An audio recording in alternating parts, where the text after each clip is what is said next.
Hello once again, Doan Tigers. This is the Academic Success Center, bringing you more academic skill strategies to help you become the most effective, efficient student you can be. Today we'll discuss reading strategies. I know, you may be thinking, what could possibly help my reading? Don't I just practice by opening the book and going? Well, I'm here to tell you that may not be the most effective way of handling a reading assignment, which is why we're here to help. Alright, let's get started. Strategy number 1. Now, I want to preface this by saying this strategy works best with traditional textbooks, as opposed to literature or fiction. But how about instead of reading front to back, you move back to front? I know, I just keep talking crazy. Bear with me. Textbooks are utilitarian in nature. Their sole purpose is to inform and educate, while being organized and structured in similar ways. There's no plot twist at the end of a textbook.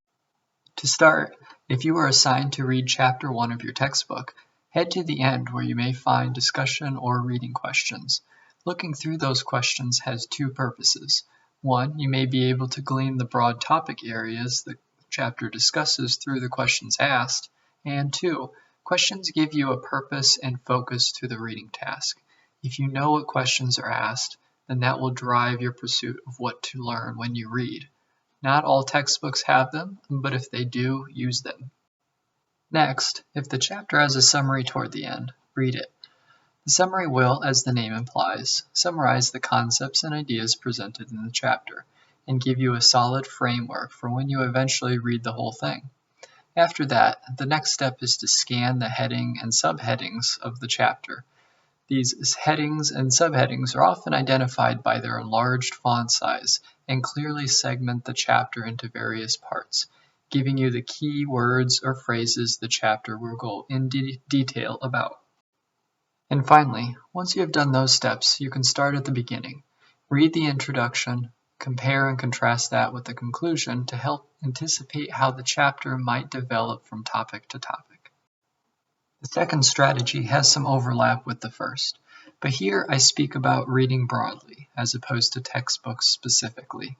This is about previewing or surveying your reading task. The idea is to scan whatever reading assignment you have, locating and identifying section headings, boldface or italicized print, or any graphs and charts. A comparable analogy might be with athletes. No serious athlete goes out before a competition without first stretching, practicing, and warming up.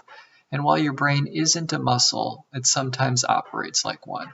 This type of surveying helps warm your brain up to its upcoming task, organizing the content in your mind through those key concepts and phrases. This strategy can also work for novels and other forms of literature. Most likely there won't be graphs or bold-faced text, but instead try reading just the first line of every paragraph before diving into the book. Paragraphs are natural shifts in the writing process, so typically those first sentences are going to give you a sense of tone and narrative direction. Additionally, many students forget about the auxiliary parts of their textbook. Make sure you are utilizing things like the table of contents, the index, and glossary. These are important components to your development as an effective and efficient reader. Authors aren't just putting these features in to up their page count, so use them when needed. The third strategy involves breaking down the task of reading. You might remember the concept of chunking in the video about goal setting, and if you haven't, watch that video next. Breaking down or chunking down a task is an important academic skill, and one you can apply to reading. Imagine this scenario. You begin to read Chapter 4 of your chemistry textbook. Everything is going well. Maybe you even applied the other strategies I discussed earlier before you started reading. But you get a few pages in and your mind starts to wander. Maybe you start thinking about meeting up with friends later, or that dramatic episode of The Bachelor, or about the mind-numbing paradox that is a DiGiorno's delivery truck. Whatever the reason, your mind slips elsewhere, but consciously you continue reading, and you do this for the next several pages, reading but not really reading. Sound familiar? To add another athletic metaphor, this is called a false start, and as you might guess, it's incredibly inefficient.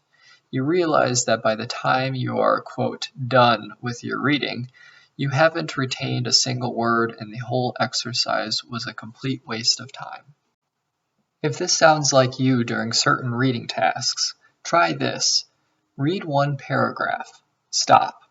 Paraphrase it, maybe write it in the margins. Now move to the next paragraph and do the same thing. Paraphrase it, but now fold it into the first paraphrase. This is how you break down the task of reading. On the onset, it may seem time-consuming, but in the end, it is way more efficient than spending an hour reading but not retaining any of the material. This broken up reading paraphrase cycle helps with focus and maintaining progress toward your reading task goal. The last strategies I've clumped together, but add any or all of them into your repertoire. The first is visuals. This means you should be creating visual markers as you read, annotating the text along the way with questions in the margins, highlighting key words or phrases, creating graphs, maps, or drawings that are relevant. These visuals will help you decode the text in a way that helps you process and retain information.